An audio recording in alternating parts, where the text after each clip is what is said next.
John, I've got this kind of sort of involuntary coronavirus mullet growing that I've been unable to get a haircut for 2 months or whatever it is. And that's annoying. How are you today, John? I am well, thank you. Thank you. This is a really good topic because I like the way you and I do it. You and I have a very brief communication before the show, just sufficient for me to understand the title and the general gist of what you're going to be presenting. And then it's as much of a surprise to me as it is to the viewers exactly what we will be discussing. But of course, our topic today is evidence of gubernatorial fraud. Give us an overview of what we're going to be talking about. So there's a couple topics today. So first of all, in this session that we do on YouTube, I want to share with you some observations and sort of circle back on some things that we said about MGM resorts a couple weeks back. And so we're going to talk about that. And then in our patron only hour, when we go to Patreon and Subscribe Star, we're going to basically do forensic accounting, and we're going to dig in to the 3 states that are represented by the governors that you see here. So we're going to dig into New York, into Michigan, and into New Jersey. And we're going to take a look at their response to COVID, the coronavirus, and what kind of results they had. But we're also going to look at other things that they've been managing at the same time. Right. That's interesting. So we're going to take a look at that. And cool. Yeah, and using forensic accounting, and what I mean by that is each one of these states reports their deaths, right? So when somebody dies, the coroner has to fill in a death certificate, and the death certificate has to have a cause of death. And that is a step that you can't you can't fake that step. So that step has to take place. And what I've been working on for the last 3, 4, 5 weeks is looking at these reports. And one of the reasons that tonight's patron-only show is so devastating is that on March the 27th, we did a patron-only show. I believe we did a patron-only show on March 27th. And what I showed, as far as where I was getting this data from the CDC, is no longer there. Oh, well, that's interesting. Yeah. It's amazing how they scrub this evidence that they don't like, John. Before we go too much further. And they don't. Yeah. But they do and they don't. They do and they don't. So let me plug you. The website's not there. Yeah, go ahead. Hang on. Yeah, go ahead. Before we go much further, it's important for people who are watching us for the first time. They might not even know who you are. So people can learn more about John by going to the John E. Hoover YouTube channel and becoming a subscriber. Totally free to go there. We've got a simulcast going on right now, so people are watching us on the John E. Hoover channel, people are watching us on the Jason Goodman YouTube channel, and on Crowdsource the Truth 2. Of course, what John is referring to is the sponsor-exclusive show that he and I do every Friday. It's happening in just under 30 minutes on patreon.com and subscribestar.com/IamJohnCullen, and also on Patreon and Subscribestar for Crowdsource the Truth. So this is the way that we prevent outside sponsors from having any influence at all over the reporting. John, there even have been people who have contacted me saying things like, I'm a sponsor for $25, so you have to do X, Y, and Z.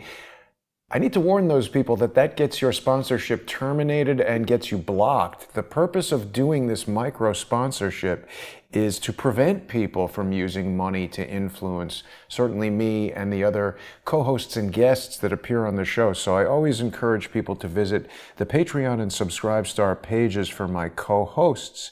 And John, in your case, you've also got a YouTube channel that's got a lot of unique content, including a lot of the research that you've done on Las Vegas. So I'm curious to know how today's show ties into Vegas, because I was directed to include this picture of MGM properties in the background. Yeah, so let's start with that. But before we dig into it, I want to make sure people understand that tonight's patron-only hour is another one of these humdingers, in that I'm going to show you the website of the CDC that no longer exists, and they left a breadcrumb trail. I mean, again, these guys are not that good. So when they delete the website, the cache is still there in Google. So when you look for, and when you search for it, there's dozens and dozens of listings of it. So I'm going to show you which website the CDC pulled down after watching Crowdsource the Truth. Wow. They watched us reveal this information, and now it's gone. Wow. Yeah. Now, so we should also point out, this is why we do patron only stuff. Yes. We can show this to a limited audience, but some of your videos are getting, 20, 30, 40, 50,000 views. The CDC will pull the stuff down instantly. So when we go patron only. Yeah. Well, I think I showed this patron only and they still pulled it down, which means they're subscribing to you. Yeah. Yeah. They're probably in there, just to check these videos. But we should also make sure that people know that you're talking about the Google cache, not the monetary instrument that is very likely to be eliminated as part of the ongoing coronavirus pandemic panic. I don't know, John, if you've had a chance to see the video I made last night. I just was so surprised that after, kind of sheltering in place for 3 days and then going out to buy some food, I'm not allowed to enter any retail shops, including supermarkets in New York City, without applying a medical mask that now multiple doctors I've spoken to have said actually restrict your breathing, cause you to respirate excessive carbon dioxide. I don't know if respirate's the right word, but you're breathing in your own carbon dioxide. You're exposing yourself to latent viruses inside your body that normal breathing is supposed to exhale. And we've got non-doctors and corrupt doctors coming up with public policies. In the case of the people that we've got pictured in today's graphic, the question becomes, do these individuals even have the authority to supersede the Constitution? There are laws and things that talk about emergency conditions that can be declared. But, one of the things I've learned about lawyers is that they like to establish these sort of conditions that allow them to do something within the context of the law. And as we've just seen in the case of General Michael Flynn, he was so far down the road of almost being shoved in jail, losing all his money, losing his reputation. You had to go all the way back to the beginning, to where the fraudulent aspect began. A lot of things are attempting to be covered by legitimacy when the fraud is way back. So I don't want to look at the law that says, the guy's got well, I do want to look at it, but we can't tie it all up by saying, this is an emergency, so the governor has the right to tell you that you can't buy food, you can't go to the bank, you have to do something that's not good for your own health. I want to make sure that the data that they began with, that the emergency started from, was legitimate, and I don't think it was. Well, it's worse than that. So I'm certain that when the dust settles and the virus subsides and life returns to normal somewhat, there's going to be a fair amount of analysis about civil liberties, what was lost, what was sacrificed. I can't believe we're just going to forge ahead and pretend that didn't happen. However, while this power grab is happening, while the civil liberties are being taken, and you're being told where you can and can't go and what you need to wear in your face, whether you're sick or not, right? While that's happening and everybody is experiencing a type of anxiety that, the world's never gone through something like this. It's lasted this long and it dragged on, and people aren't working and people aren't making money. And the anxiety behind it is pretty significant. And what I'm going to show you is evidence. And keep in mind, for the audience, the term that we use here is evidence. We don't use the term proof. Right.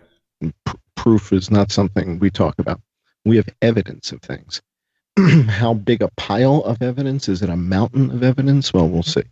What I'm going to show you is evidence that while the power grab was happening, certain leaders in certain states, certain governors, and their administrations were taking advantage of the system. And taking advantage is a nice way to put it. Another way to put it would be committing fraud. Now, I'm not going to pass judgment. I'm going to just put the facts on the table tonight. I'm going to show the audience the numbers and let the audience decide, is this fraud? Is this an accident? Is this just bad math? I'm not going to, I'm just going to show you the numbers. And when you see the numbers line up, and we've been saying this for weeks, that the story is going to be in the data. The real true story will be found in the data. Well, here's the thing. Now that we are through the season, now that coronavirus is starting to taper off and we're winding down and we're reopening, the numbers are done. It's in the books. We have the numbers. And they can't go back and redo them because I've got them. And so that's what we're going to look at tonight. So before we go into that, this is a quote from The Audacity of Hope. I thought this was interesting. The audacity of a dope. Well, the title of the book is The Audacity of Hope, and somehow in the book he's talking about viruses, so it's a bit prophetic.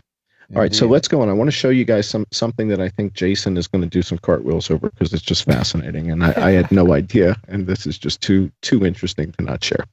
So a few weeks back, as all this was happening, Jim Murren steps down from MGM Resorts. And we've been riding MGM Resorts pretty hard for 2.5 years. So he resigns from MGM Resorts, the stock crashes, they close up Las Vegas. And I don't know, a few weeks ago, and by the way, this is probably a good time for our disclaimer that you and I are neither doctors nor financial analysts, and do not listen to anything that we say about stocks, investments, silver, gold, or anything like that, right? And we're not doctors, so don't listen to our medical advice either.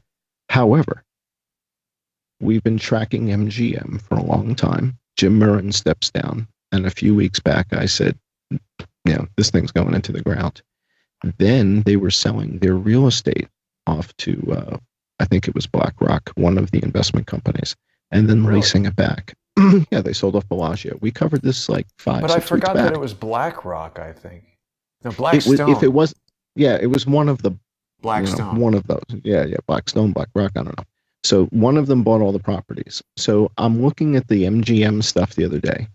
And as I'm digging into MGM and looking at what's going on, so let's just go to the next page. This is something that shows you like insider trading stuff. And I was looking at some of the insider trading and who's buying and selling and who's unloading stocks, right? And so I'm going through the list. I'm scrolling down.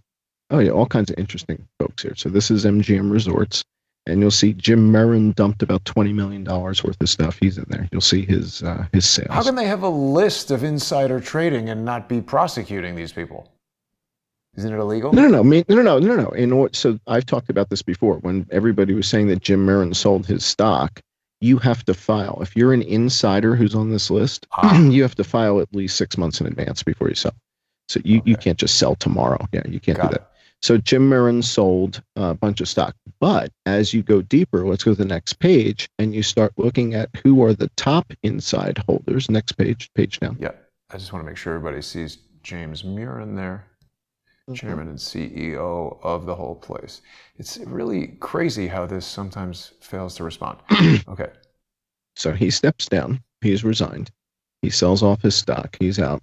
Sold his house. And now we go to the next page. So now we're looking at who are the big inside holders. And as I start digging into who are the big inside holders, go to the next page again, where you're going to see a guy named Keith Meister. And I'm reading this article, which is talking about where the hedge funds write about shorting the stock. And you and I were talking about this might be a great short, right? This thing's going into the ground. And as I'm reading about it, it talks about who is the top holder of MGM Resorts, who's the number one holder of the stock. And that takes us to the next page. And the number one holder of MGM Resorts is the governor of New Jersey? No, but John? This guy... Wait, we lost you there. Yeah. Who is this? I'm here. Okay, so this guy used to work with Carl Icahn. And scroll down a little bit or zoom in a little bit. It's not zooming very well on this document. Here we go. Okay, Insider Monkey? Who is he? Keep going. Scroll up. Keep going. That's the problem, is that when I get to the bottom, it just shoots us to the next page. That's okay. Who is he? Okay. So Corvex Capital. And his name, we just saw a page or two back. He's the director. And what's interesting about this organization is that they were started with, let's go to the next page. There you go. So Keith Meister. Keith was Carl Icahn's right-hand man. And then he finds Corvex Capital. And he's an activist investor, and he received seed capital of $250 million from George Soros. Oh. So Keith Meister is running a George Soros funded fund and is the number one owner of MGM. So all along, Mandalay Bay and the Luxor are majority owned by a George Soros hedge fund. And if that isn't the cherry on top of the sundae, when did that begin? Before the shooting? How long has he been the number one holder? That I don't know. So we would then have to look into Corvex's holdings and how long has Corvex been the top holder of worth looking at. MGM Resorts. Yeah. But Corvex Capital and Keith Meister are the number one shareholder in MGM Resorts.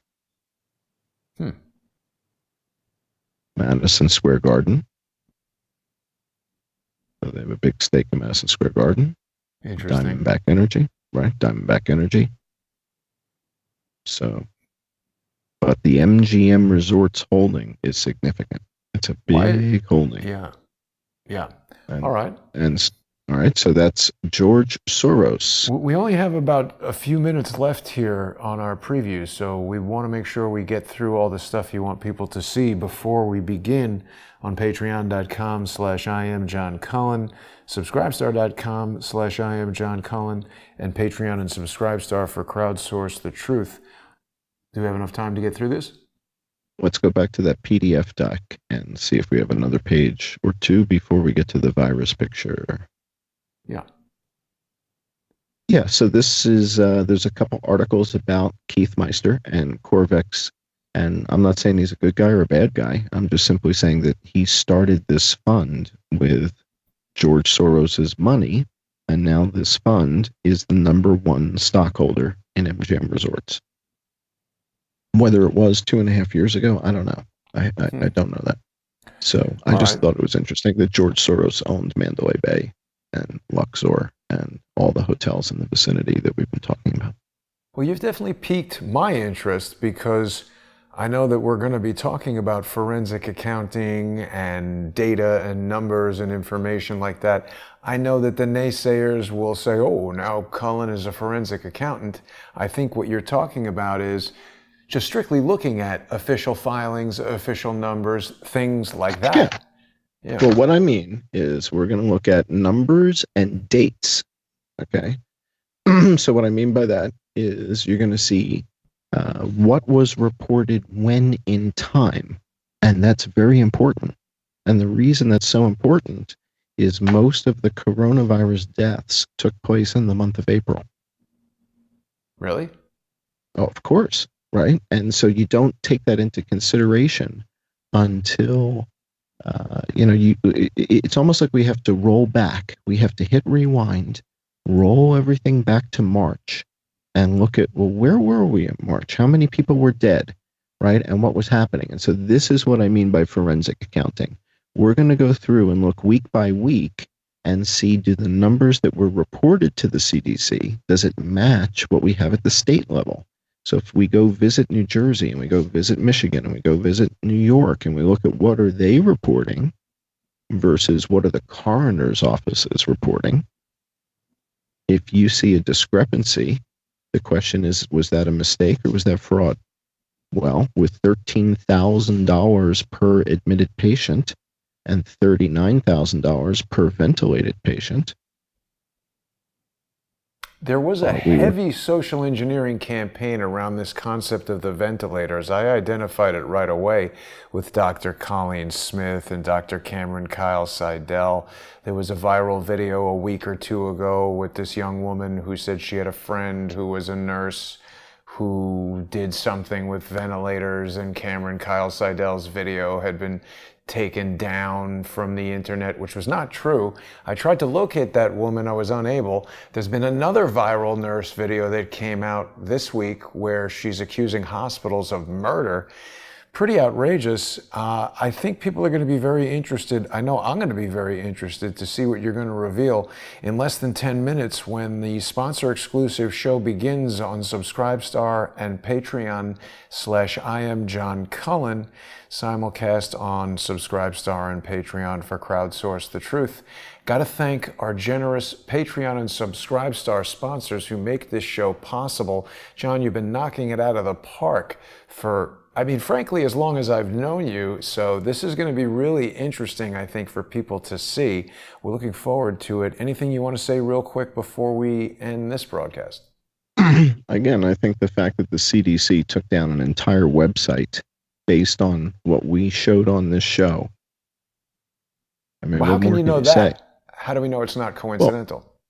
Well, oh, it's a coincidence. Okay. Well, if it's a coincidence, we'll let the audience decide that.